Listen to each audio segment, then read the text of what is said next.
Muy buenos días, queridos hermanos. Vamos a tener el tema de este sábado. Un tema muy importante en cuestión de los símbolos, ¿verdad?, del santuario, cómo conocer el santuario, las fiestas, que son la prefiguración o los símbolos del plan de redención de nuestro Señor Jesucristo y de su Padre. Es bien importante abrir nuestra mente, hermano, porque comprendiendo este tema vamos a entender el plan de redención, el plan de salvación, ese evangelio eterno, hermano, porque en el santuario está el evangelio, en las fiestas está el evangelio, desde el Nuevo Testamento, hermanos, todos los símbolos y figuras que hacían los patriarcas, desde los libros de Moisés, hermanos, desde Adán y Eva, porque cuando ellos pecaron, Dios les reveló el plan de redención y que les mostró que un día en el futuro, ese sacrificio que se hizo, el primer sacrificio, Dios les mostró las leyes ceremoniales que se practicaban en el santuario a Adán y Eva. Y ahí ellos se entendieron, ¿verdad?, que en el futuro el Hijo de Dios, nuestro Señor Jesucristo, Él mismo iba a venir a morir por los pecados de todo el mundo, pero por fe, la muerte de esos corderitos, ¿verdad?, en los ritos y en las ceremonias del santuario, prefiguraban a Cristo en el futuro, hermano. Por eso es bien importante, ¿verdad?, entender las fiestas y el santuario. Vamos a dar un pequeño repaso a este tema y nos abra la mente, ¿verdad?, para entender el plan de redención, hermano. Por eso, desgraciadamente en la actualidad, muchos predicadores andan errados, ¿verdad?, en lo que predican, hermano, porque no predican del santuario, hermanos, y de todo esta gran verdad, ¿verdad?, toda esta luz que Dios nos dejó en las fiestas, hermanos, que practicaba el pueblo de Dios desde que este mundo es mundo, ¿verdad? Es un tema muy bueno, hermano, de salvación para entender esto. Yo siempre lo he dicho, el libro Apocalipsis, si no entiendes este tema que vamos a estudiar hoy, hermanos, nunca vamos a poder entender el libro de Apocalipsis, porque el libro de Apocalipsis, hermanos, está basado en el ministerio de nuestro Señor Jesucristo, en el santuario celestial, y por eso es importantísimo entender el santuario, hermanos, para poder entender el libro de Apocalipsis, de acuerdo a la administración de Cristo, va en el cielo, hermanos, en el santuario. Por eso es importante conocer, saber, ¿verdad?, y poder expresar a otros esta luz que Dios nos ha dado a nosotros, ¿verdad?, como pequeño remanente de los últimos días. Primeramente vamos a comenzar con las partes del santuario, hermano. El santuario se compone de tres partes, hermano, que es el atrio, el lugar santo y el lugar santísimo. En el atrio, hermanos, encontramos el altar del holocausto, que es donde se sacrificaban los animalitos, los corderos, el lavacro, hermanos, o pila del agua, que simbolizaba el bautismo, o la purificación, ¿verdad?, de nuestros pecados. Son símbolos, hermanos, todo simbolizaba a Cristo, hermanos. ¿Por qué? Porque ahí se sacrificaba el cordero que prefiguraba a Cristo en el futuro, y los judíos por fe aceptaban esa ceremonia, hermano, que Dios les dejó como salvaguardia. Y pues la pila pues simbolizaba el bautismo, es el primer paso de un cristiano, hermano. Primeramente aceptar la muerte de nuestro Señor Jesucristo, representada por el holocausto, el altar del holocausto, y el bautismo, pues, que representa la pila, el lavacro. En el segundo, ya propiamente dicho, en la parte del salón, en la parte de la carpa adentro, está el lugar santo, hermano, es la segunda parte del santuario. El atrio, pues, es la parte de afuera, hermano. El patio, se puede decir. En el lugar santo se encontraba el candelabro de 7 brazos, que representaba esa luz que también representa que con ese aceite, ¿verdad?, que nunca se apagaba, pero todo representa el Espíritu Santo, y sabemos que el Espíritu Santo, pues es nuestro Señor Jesucristo. Todo simboliza a Cristo, hermano. Los panes sin levadura, los 12 panes de la mesa, los panes de la preposición, que también el pan va, pues también, si ustedes observan, ¿verdad?, simboliza a Cristo, ¿verdad? Yo soy el pan de vida, amén. Que ese se cambiaba cada sábado, hermano, cada semana. Ya casi para entrar al lugar santísimo, en la parte junto al velo, estaba el altar del incienso. Era el altar de las oraciones, ¿verdad?, de los santos, que también representa, ¿verdad?, por la intercesión de nuestro Señor Jesucristo ante el Padre. Todos los símbolos del santuario, hermanos, todo representa a nuestro Señor Jesucristo. Desde la puerta, desde la entrada del santuario, que dijo nuestro Señor Jesucristo, yo soy la puerta. ¿Sí me explico? Entonces, todo es símbolo de nuestro Señor Jesucristo, hermano. Por eso la importancia de entender este tema, hermano. Entonces ahí, ese es el lugar santo. Estaba entonces el candelabro, los panes, la mesa, los panes de la proposición, ¿verdad?, sin levadura, y junto al velo está el altar del incienso, ya casi para entrar al lugar santísimo. El lugar santísimo, la parte 3, que es la fase final del plan de redención y del evangelio, hermano. El arca, encontrar el arca del pacto, o sea, como un beliz, un cajón grande, como una maleta grande, no sé, nomás dependiendo como el término que le queramos dar, ¿va? Y la tapa del propiciatorio, arriba estaban los 2 querubines, ¿verdad?, 2 querubines de oro, todo era de oro puro, hermanos. 2 querubines, y en medio de los querubines estaba la luz de la presencia de Dios, ¿verdad?, la gloria o la santa Shekinah. Y dentro del arca, dentro del cajón, estaban las tablas del testimonio con los 10 mandamientos, aunque por eso esto yo les hago mucho hincapié en esto, hermano, porque nadie predica los 10 mandamientos más que la gente que realmente en este tiempo entiende que es importantísimo, hermanos, predicar sobre los 10 mandamientos, hermanos. Y desgraciadamente, ¿verdad?, el 95-97% de las iglesias dicen que la ley de Dios está abolida. Es increíble, hermanos. Son enseñanzas del enemigo, ¿verdad?, que están azotando las iglesias y hacen que la gente se confíe. Y pues ustedes saben la historia, hermanos, de que la gente, pues somos por naturaleza, somos cómodos, y pues si de momento que te dicen que tú no tienes que obedecer a Dios y guardar sus mandamientos, hermano, y que ya Dios hizo todo por ti, que de todo modo vas a ser salvo, pues olvídense, hermanos, es música para nuestros oídos. Entonces, ahí están las tablas de los 10 mandamientos, la vara de Aarón que reverdeció y el recipiente con maná.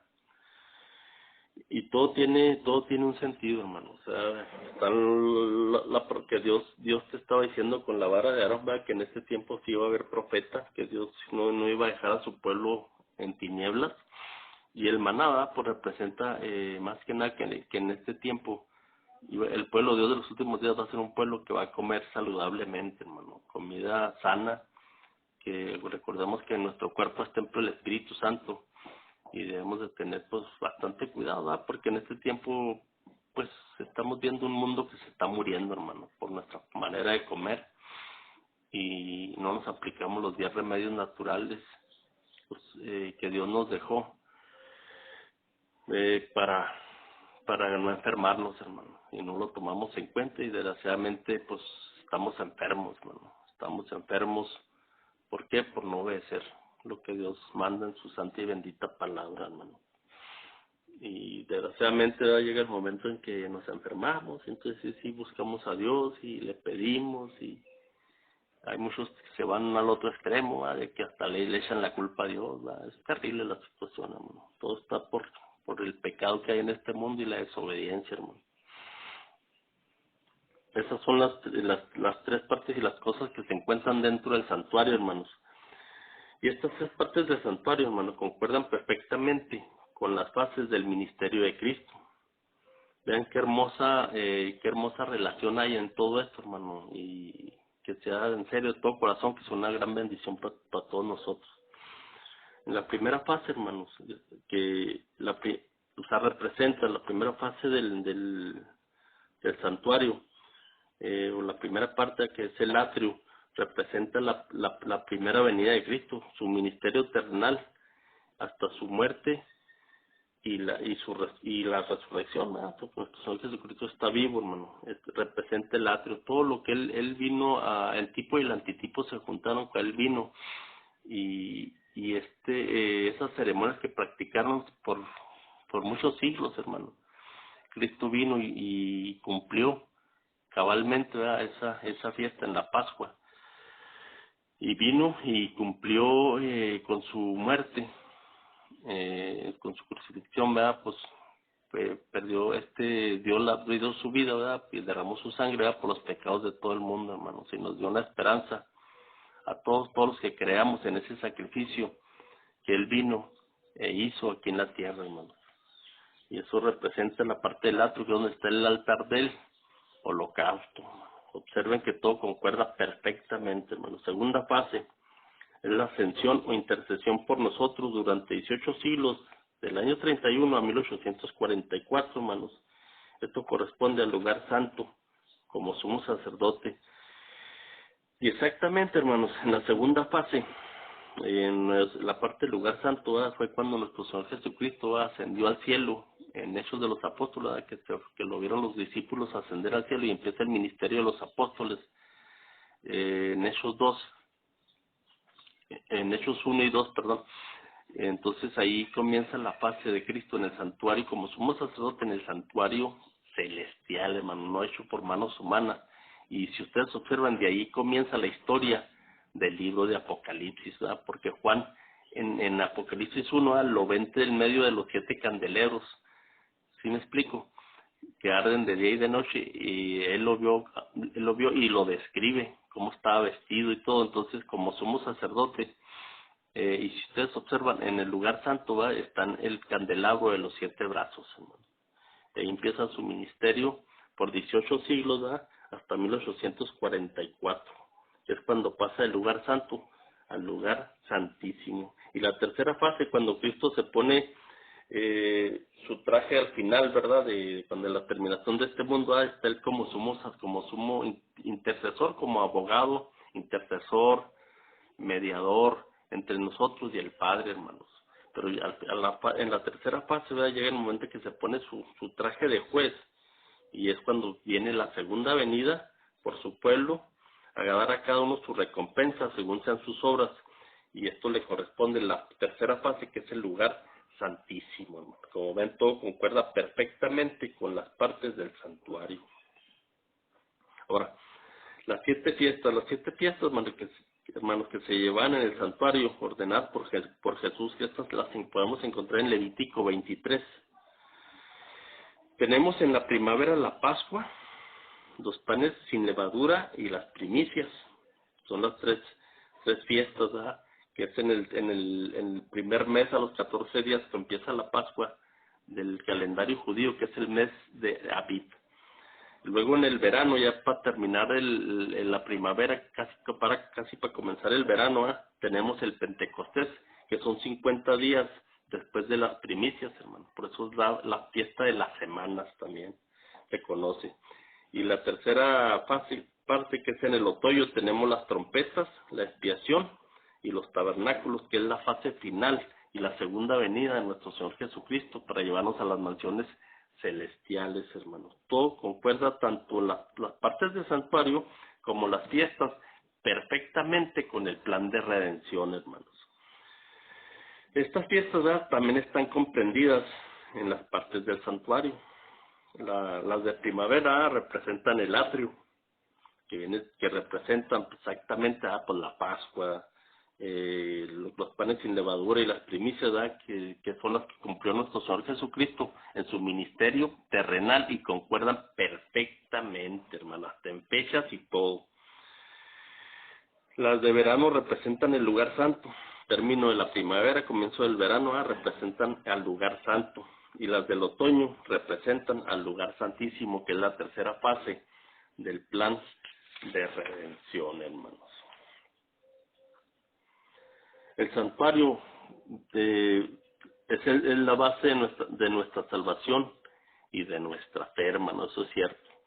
Y crean lo que la doctrina del santuario, hermano, esto que les estoy mostrando el día de hoy, es en serio, hermanos, sin ser exagerado, en el 95% de las iglesias no se predica, hermano. Nadie predica el santuario. Esta es una doctrina exclusiva de la Iglesia Adventista del Séptimo Día, pero vean cuánta verdad y cuánta luz hay en esas enseñanzas, hermano. Y como esas iglesias no enseñan esto, no entiendan, no es porque no, es que no lo entienden, hermano, no tienen esa luz, por eso descarrían a la gente. Y desgraciadamente así está la condición de esas iglesias, hermano. Y están perdidos, no sé ni de dónde están parados. Están diciendo que la marca de la bestia es un microchip, que se nos va a meter bajo de la piel y ya muchos hermanos evangélicos empezaron a decir que era la vacuna del COVID-19. Así de ese tamaño, más para que vean que andan adivinando, andan por las ramas y no hay luz, mano, no hay luz y pues donde no hay luz, hermano, de nuestro Dios, ¿verdad? Pues andas perdido. Y desgraciadamente eso está lleno ahorita el mundo de falsos maestros y falsos profetas, hermano. En Hechos 3, 12 al 19 vamos a mostrar, ¿verdad?, cómo nuestro Señor, por nuestro Señor Jesucristo, ¿verdad?, por medio de esos símbolos que Dios le mostró a Moisés, Él ya les había mostrado el plan de redención, hermano, y el Evangelio desde el Antiguo Testamento. Se los voy a demostrar ahorita. En Hebreos 3, 12 al 19, dice: mirad, hermanos, que no haya en ninguno de vosotros corazón malo de incredulidad para apartarse del Dios vivo. Antes exhortad los unos a los otros cada día, entre tanto que se dice hoy, para que ninguno de vosotros se endurezca por el engaño del pecado. Porque somos hechos partícipes de Cristo, con tal que retengamos firme hasta el fin de nuestra confianza desde el principio. Entre tanto que se dice, si oyeres hoy su voz, no endurezcas vuestros corazones, como en la provocación. ¿Quiénes fueron los que, habiendo oído, le provocaron? ¿No fueron todos los que salieron de Egipto por mano de Moisés? Eso es cuando acuérdense que cuando nuestro Señor, hermano, sacó al pueblo de Israel de Egipto, la Canaán terrenal, hermano, estaba ya 2 semanas de camino. Y desgraciadamente, hermano, por su incredulidad y su falta de fe y de confianza en el portavoz de Dios, que era Moisés, dudaron y cayeron en incredulidad, y Dios los castigó, hermano, y los trajo 40 años vagando en el desierto. Nada más, hermano, por no creer en la palabra de Dios, hermano, lo que Dios les estaba diciendo, y temieron. Y así nos va a pasar a nosotros en el tiempo del fin, hermano, cuando vengan las pruebas difíciles, cuando venga a enfrentarnos Goliat y nosotros seamos como David, un pequeño remanente de un jovencito de 15 años, ¿verdad? Cuando venga esa prueba, hermano, si no confiamos en Dios, vamos a flaquear, hermanos, y nos vamos a perder desgraciadamente. Pero cuando tenemos esa confianza, así como David no dudó, era un jovencito, hermano, y enfrentar a un guerrero, un gigante, hermano, como de 5 metros, crean lo que era cosa grande, hermano. Pero él confiaba en que Dios estaba con él y que Dios le iba a dar la victoria. Así debe ser, hermano, porque así es como al pueblo de Israel. Cuando Moisés los sacó y los mandó a reconocerla, Moisés los mandó a reconocer la tierra, hermano, se encontraron con una raza de gigantes y ellos tuvieron miedo. Dijo, parecemos hormigas. Y luego fueron y trajeron unas muestras, unos racimos de uva, hermanos. Un racimo de uva tenían que cargarlo entre dos personas, hermano. Era como cada uva, y no sé, quiero pensar como del tamaño de una toronja. Imagínense, hermano, o un melón, no sé. Un racimo lo trazaban en un palo, hermano, entre 2 personas, lo tenían que cargar, para que se den una idea lo que tenían esa raza ahí, lo que sembraban en esa tierra. Y ellos tuvieron miedo, hermano, y se olvidaron que Dios les había les había abierto el mar rojo. Se olvidaron que Dios había mandado las 7 plagas devastadoras al pueblo de Egipto y los liberó, hermano, con poder y con brazo fuerte, hermano. Y aún así dudaron de Dios, hermano. Cuando Dios les dijo, avancen, yo estoy con ustedes, yo les voy a dar la victoria, y ellos dudaron. Y Dios se enojó, hermano, o sea, de que por su falta de fe.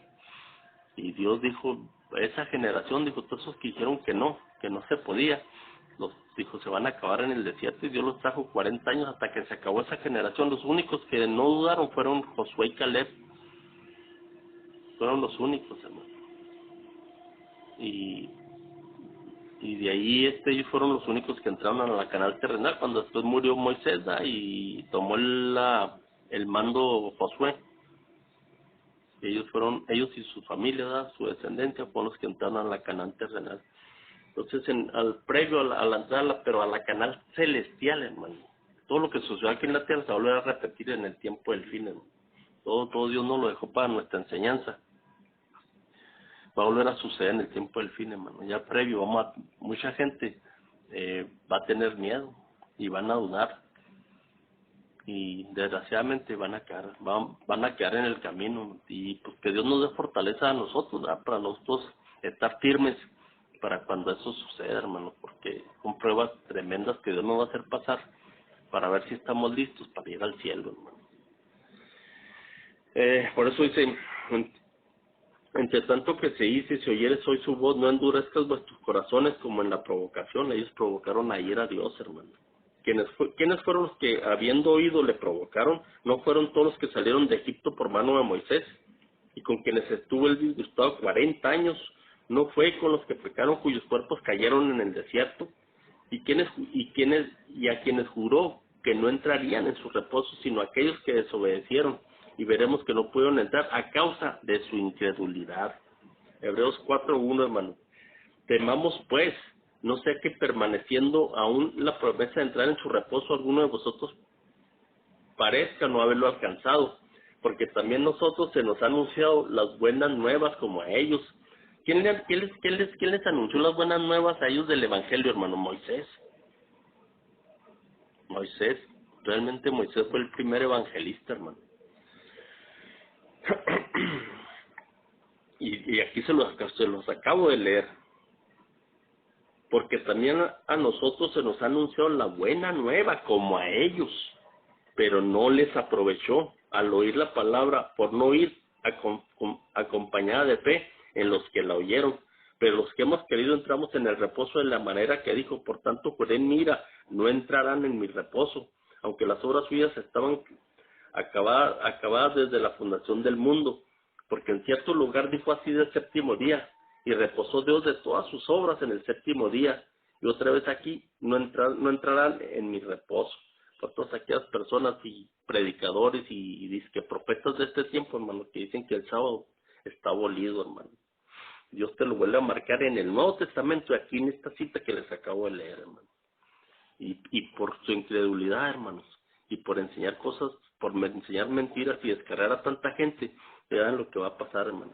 Por tanto, puesto que falta que algunos entren en él, y aquellos a quienes primero se les anunció la buena nueva no entraron por causa de desobediencia, otra vez determina un día hoy, diciendo después de tanto tiempo, por medio de David, como se dijo, si oyeres hoy su voz, no endurezcas vuestros corazones, porque si Josué les hubiera dado el reposo, no hablaría después de otro día. Por tanto, queda un reposo para el pueblo de Dios. ¿Cuál es el reposo para el pueblo de Dios, hermano? ¿Cuál es la señal entre Dios y su pueblo? El sábado, hermano. Porque el que ha entrado en su reposo también ha reposado en sus obras, como Dios de las suyas. Porque dice que en 6 días hizo Dios todas las cosas que hay en este mundo y el séptimo día reposó. Por eso dice que entremos en el reposo, así como Dios reposó también nosotros, hermano. Procuremos pues entrar en aquel reposo que Dios marcó desde la fundación del mundo, hermano, para que ninguno caiga en semejante ejemplo de desobediencia. Ahí está, hermano. En esta cita nos muestra que el Evangelio de las Buenas Nuevas se predicaron a los israelitas, hermano, en el desierto. ¿Y quién se los predicó? Pues Moisés, hermano. En Éxodo 24:8, Moisés Éxodo 24, 8 dice, entonces Moisés tomó la sangre y roció sobre el pueblo y dijo, he aquí la sangre del pacto que Jehová ha hecho con vosotros sobre todas estas cosas. Dios les mostró el evangelio.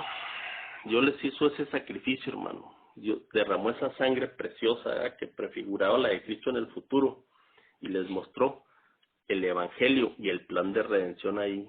Desgraciadamente, pues ellos cayeron en desobediencia. Moisés fue instrumento de Dios, hermano. Fue instrumento de Dios y hace el pacto con sangre y les predicó el plan de salvación, porque sin derramamiento de sangre, hermano, no hay remisión de pecados. Este cordero simbolizaba a Cristo en el futuro, ese cordero que esa sangre que Moisés roció. Así que desde los patriarcas ellos tenían conocimiento del evangelio. Y aquí está una cita, hermanos. Quiero leerles de cómo ellos se envanecieron, hermanos, y se apartaron de Dios. Dice, ciertamente, Hechos de los Apóstoles, hermanos, página 14, el libro de Ellen White, dice, ciertamente la viña de Jehová de los ejércitos es la casa de Israel, amén. Y los hombres de Judá, planta suya deleitosa. Esperaba juicio y aquí vileza, justicia y aquí el clamor, Isaías 5, 3, 7. No corroboraste las placas ni curaste la enferma. ¿Qué hizo el pueblo? ¿Qué hicieron los judíos, hermanos? Se envanecieron de tanta bendición que Dios les dio, hermano, y ellos no quisieron compartir con todo el mundo, en vez de haber sido bendición y luz, que era el plan de Dios, era el propósito por el cual Dios les dio tanta bendición. En vez de repartir, ellos se engolosinaron en su egoísmo, hermano. Por eso aquí Dios les reclama, no corroboraste las placas, ni curaste la enferma, no ligaste la perniquebrada, ni tomaste la amontonada, ni buscaste la perdida, sino que os habéis enseñoreado de ellas con dureza y con violencia. Ezequiel 34:4. Los jefes judíos, hermano, se consideran a sí mismos demasiado sabios. Qué terrible eso, hermano, para necesitar instrucción. Demasiado justos para necesitar salvación. Demasiado altamente honrados para necesitar el honor que proviene de Dios. Esa condición de los judíos, hermano, es exactamente la condición que prevalece ahorita en la actualidad, hermano. Si ustedes observan, la iglesia de la Odisea, que es la séptima iglesia, en el estado laodicense, no vamos a ser salvos, hermano. Tenemos que salir de esa condición. A mí hay hermanos que me discuten, hermanos, si Apocalipsis habla de 7 iglesias y la última es la de la Odisea, es la séptima, porque usted está inventando que va a haber otra iglesia. Le digo, porque en esa condición, hermano, nadie va a ser salvo. Y si tenemos que salir de esa condición laodicense, ¿sí?, para que Dios no nos llame laodicenses, para poder ser salvos, hermano. Y de ahí sale el remanente del tiempo del fin, que va a ser la iglesia triunfante, y es la octava iglesia, hermano.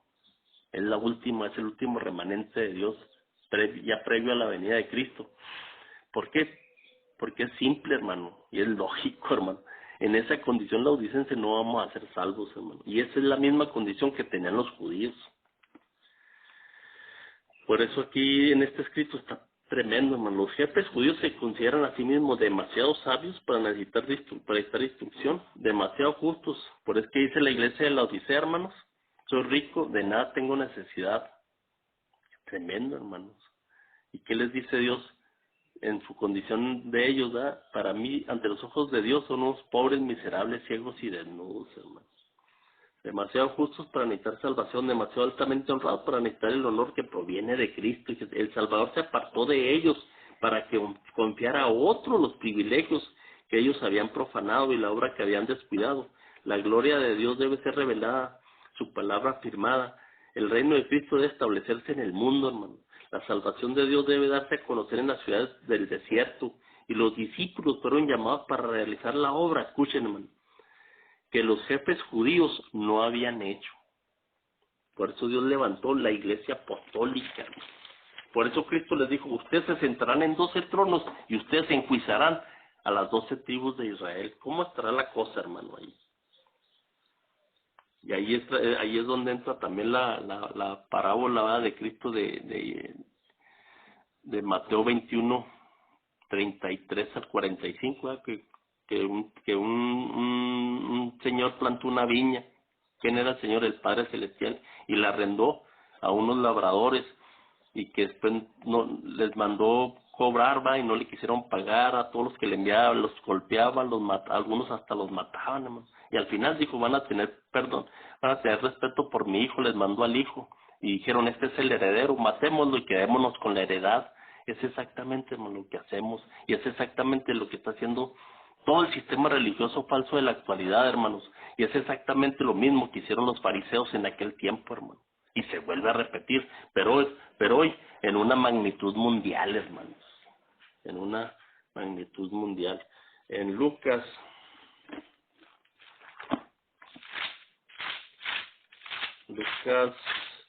24:8.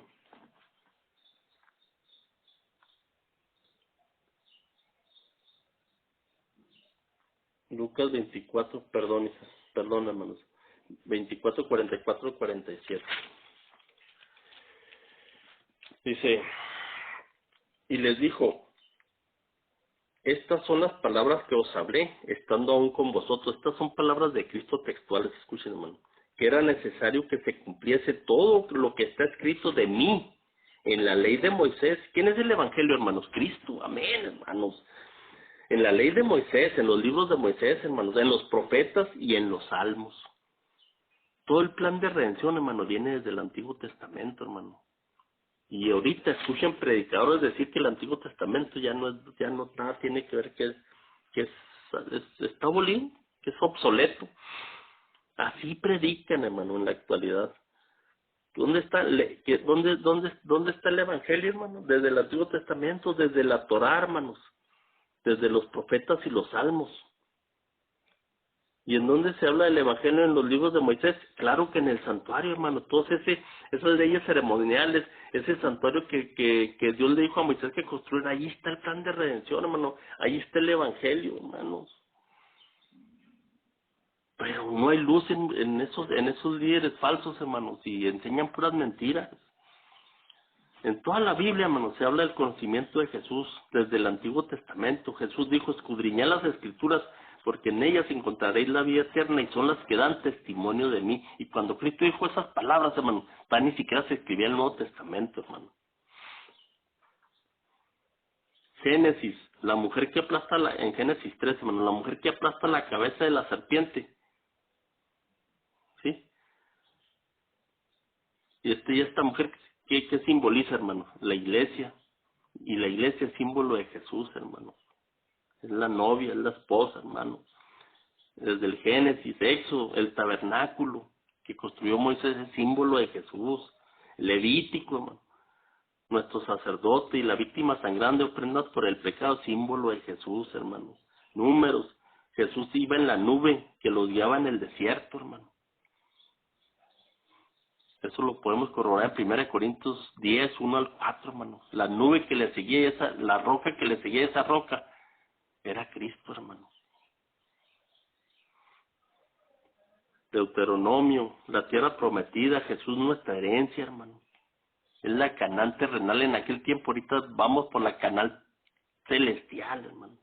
Ahora el Nuevo Testamento, Mateo, como rey y señor, hermano. Marcos, su humildad y servicio. Lucas, su humanidad, el Hijo del Hombre, hermano. Cómo él tomó esa naturaleza caída de Adán, hermano, y vino y nos demostró que sí se podían guardar los 10 mandamientos sin pecar, porque Jesús no pisoteó ni un mandamiento y ni de pensamiento pecó, hermano. Él es nuestro ejemplo, hermano. Nomás de los labios para afuera decimos, pero ¿qué dijo nuestro Señor Jesucristo? Este pueblo de labios me honra. Oh Señor, lloramos, alabamos. De labios, hermano, dice, pero su corazón y su mente y sus pensamientos están muy lejos de mí y siguen tradiciones y doctrinas y mandamientos de hombres, hermano. Y observen que es exactamente lo que él dijo. Es lo que estamos creyendo en la actualidad, hermanos. Doctrinas, tradiciones y mandamientos de hombres. Pero cuando los confrontas con la palabra de Dios, hermanos, en serio, dejan mucho que desear, hermano. No pueden argumentarlo con la palabra de Dios, hermano. Y luego llega uno y los confronta con la palabra de Dios, ¿verdad? Pura y con poder, ¿verdad? Con la palabra, lo escrito está, amén. Porque Cristo siempre contestó así, escrito está, y siempre les habló con la palabra, con lo que decían los libros de Moisés, con lo que decían los profetas, lo que decían los salmos, hermano. Y te tildan, hermano, es que usted es muy legullero, que usted es muy, fanático, usted es un hereje, hermano, usted es separatista, usted es divisionista. No, ya cuando no, siente que no pueden con el punto, hermano, que te están discutiendo, que, si me explico, siempre al final, ¿qué hacen? Empiezan con este tipo de expresiones, hermano. Y no lo escuchen, ese el hermano, porque es muy alarmista, muy fanático. Se fanatiza con la palabra de Dios. Así son, hermano. Terriblemente es la situación de la actualidad. Juan, en el libro, Lucas, su humanidad, el Hijo del Hombre, su humildad, su servicio, hermano. Juan, su divinidad como Dios. Porque en el libro de Juan, hermano, el libro de Juan, si ustedes lo leen, es el libro donde habla exactamente de la deidad verdadera, ¿verdad? Y de la divinidad de Cristo con su Padre, hermano. La deidad verdadera que es el Padre y el Hijo, hermano. El libro de Juan echa por tierra la Trinidad. Léanlo y estudienlo con oración, hermano, y verán que ese libro que te pisotea y echa por tierra la doctrina de la Trinidad, hermano. Es una doctrina falsa, hermano, que el diablo ha introducido en las iglesias. A continuación les voy a dar una cita, ¿verdad?, que hablan que el camino de la salvación es el santuario. Salmo 77, 13. Salmos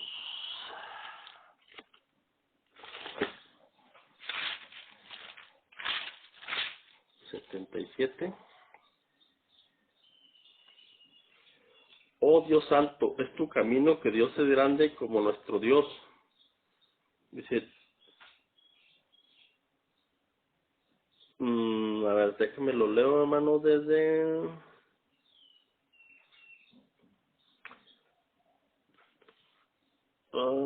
así, tengo la cita aquí, sí, 77, 13, dice.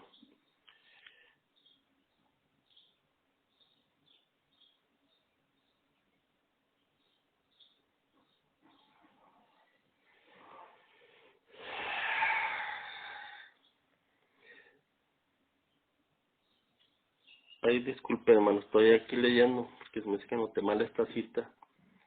Dice, dije, enfermedad mía es esta, traeré puesta la memoria de los años de la diestra del Altísimo, me acostaré de las obras de Jehová, me acordaré de las obras de Jehová, perdón, si haré yo memoria de tus maravillas antiguas, mediaré en todas tus obras y hablaré de tus hechos.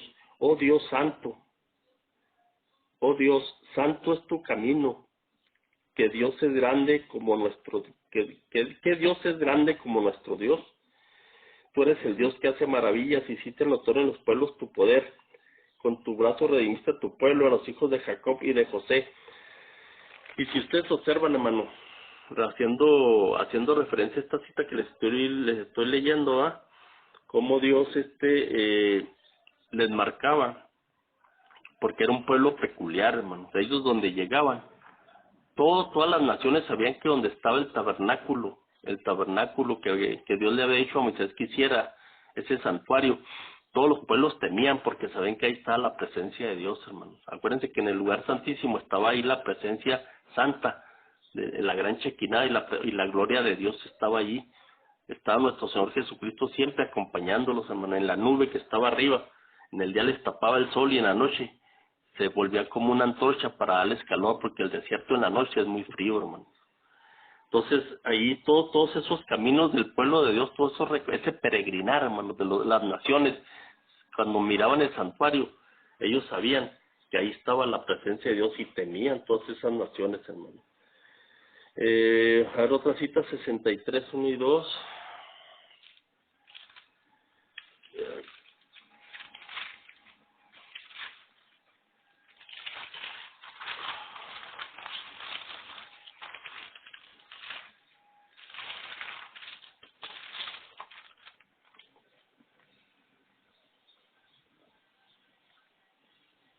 Dios, Dios mío eres tú, de madrugada te buscaré, mi alma tiene sed de ti, mi carne te anhela, en tierra seca y árida, donde no hay aguas, para ver tu poder y tu gloria, así como te he mirado en el santuario.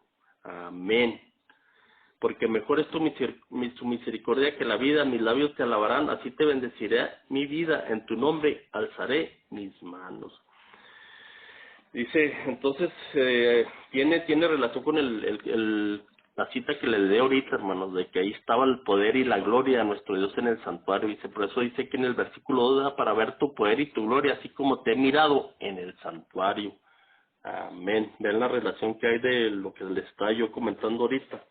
73, 2 y 3.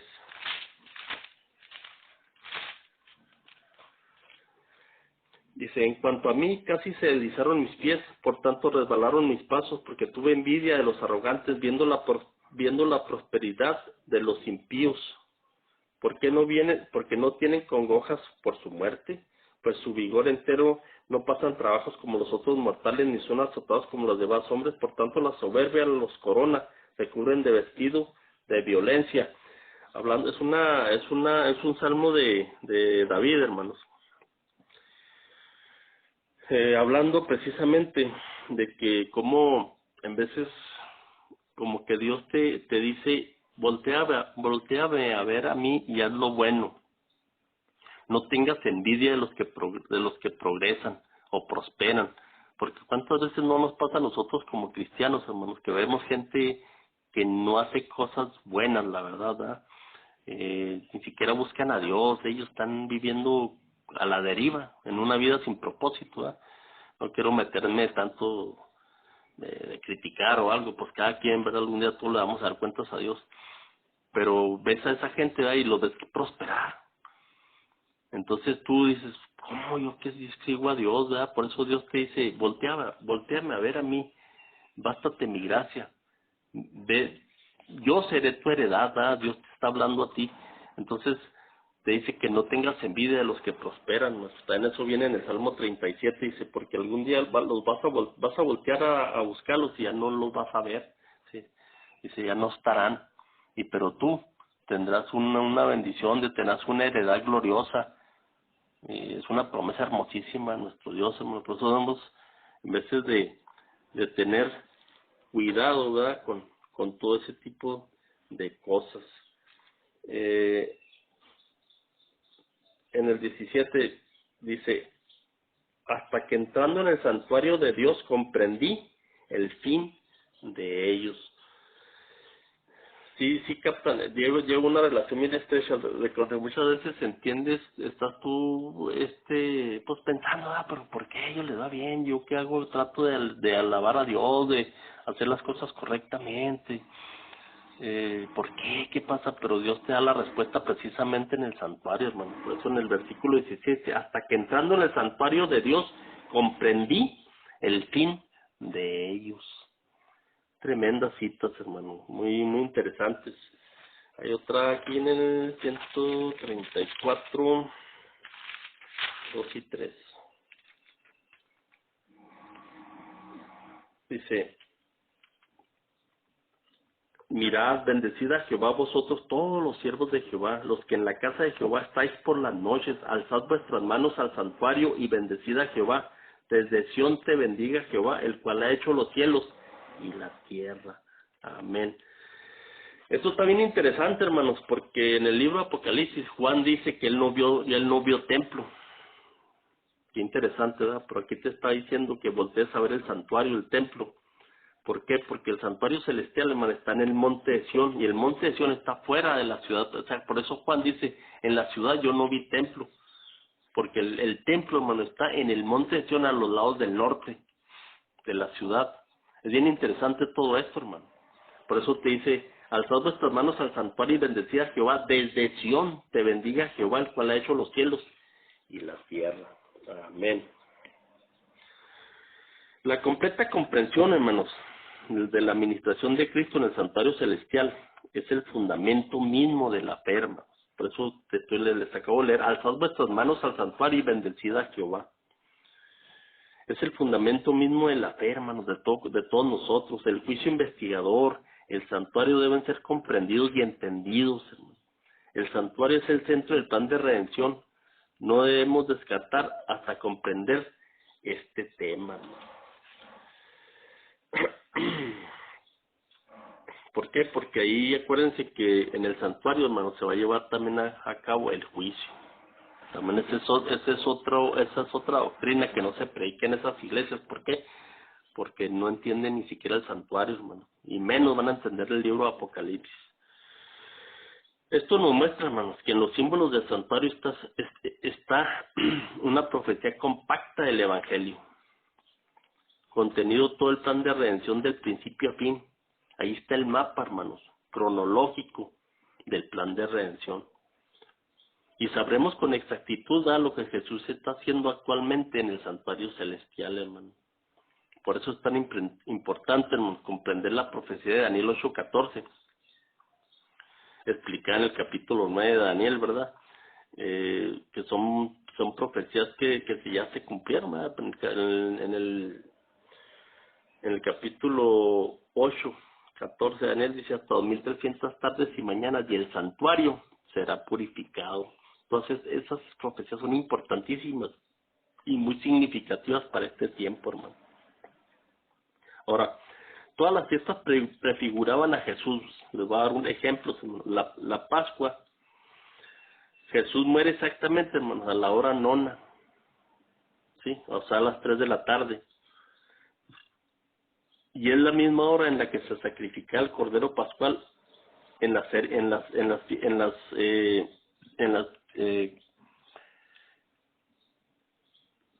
los ritos, hermanos, o en las ceremonias, en las leyes ceremoniales que se practicaban en el santuario, hermano. A las meras 3 sacrificaban el Cordero de la tarde, y fue exactamente a las 3 de la tarde cuando murió nuestro Señor Jesucristo en la fiesta de la Pascua, hermano. Las primicias, Jesús es la primicia de los que durmieron, 1 Corintios 15, 20 al 23.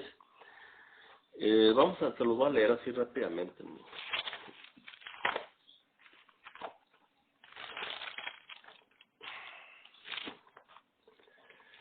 Mire, mas ahora Cristo ha resucitado de los muertos, primicias de los que durmieron es hecho, ¿sí? Amén.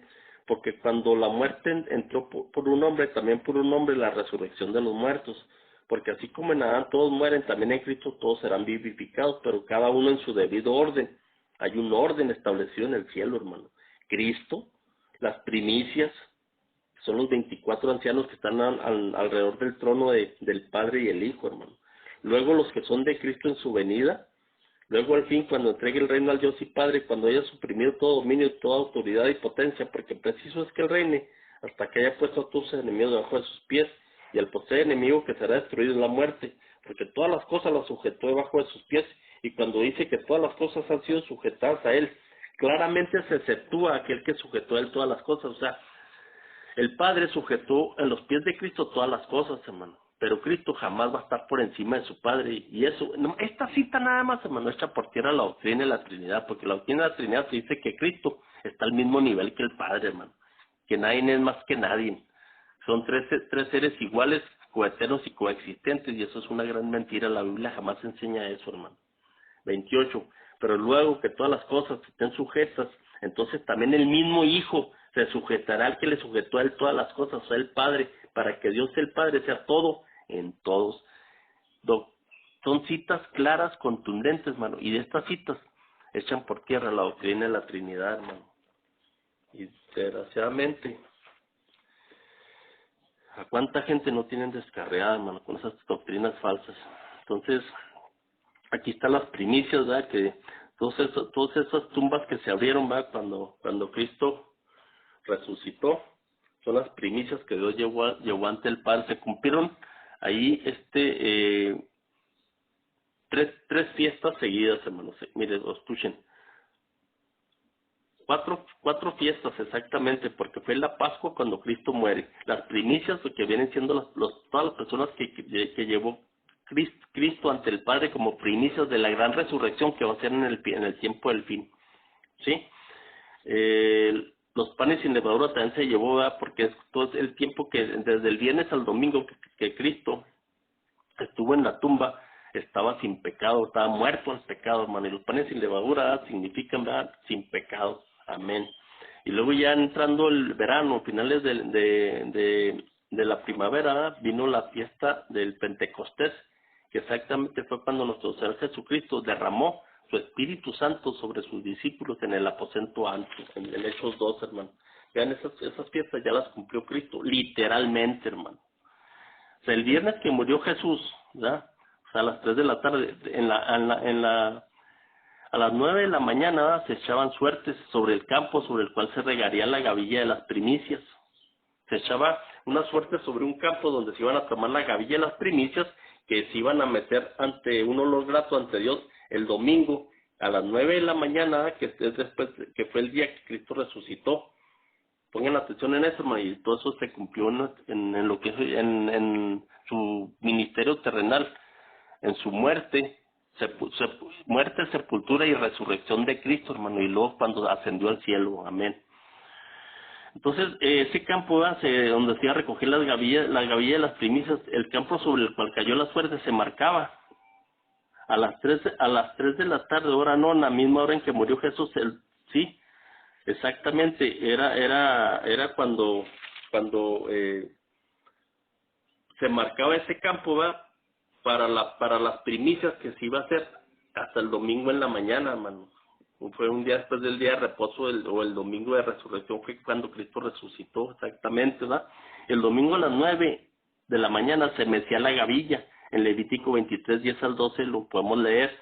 Recordemos que al morir Jesús se abrieron algunos sepulcros, quedaron marcadas las tumbas, que eso representa cuando marcaban el campo. Pongan atención, y todo está prefigurado en lo que pasó, hermanos, en ese fin de semana.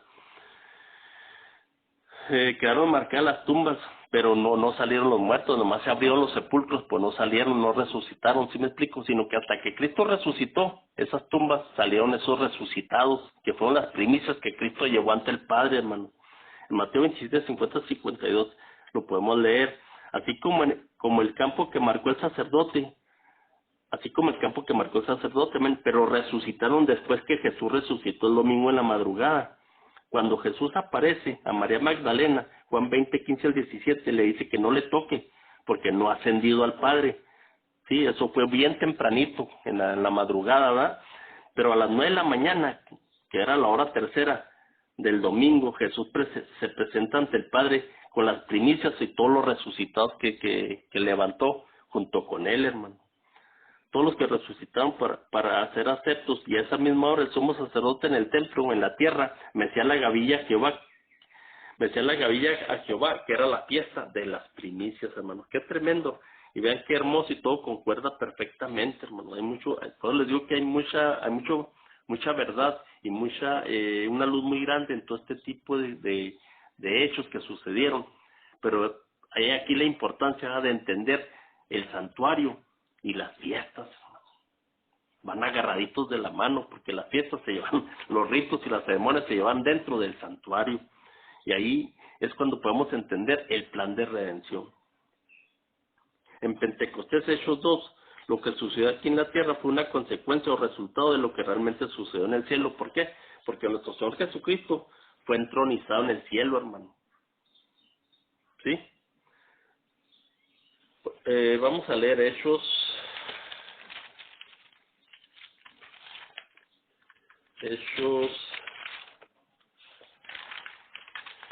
1, 4 al 8. Dice: y estando juntos les mandó que no se fueran de Jerusalén, sino que esperasen la promesa del Padre, la cual les dijo: oíste de mí, porque Juan ciertamente bautizó con agua, mas vosotros seréis bautizados con el Espíritu Santo dentro de no muchos días. Entonces los que se habían reunido le preguntaron diciendo: Señor, ¿restaurarás el reino de Israel en este tiempo? Y les dijo: no os toca a vosotros saber los tiempos o las sazones que el Padre puso en su sola potestad, pero recibiréis poder. ¿Cómo? Con el Espíritu, hermano. Cuando haya venido sobre vosotros el Espíritu Santo, y me seréis testigos en Jerusalén, toda Judea, Samaria y hasta lo último de la tierra. Y en Hechos 2, más adelantito, es donde viene esa manifestación del Espíritu Santo. En Salmo 133,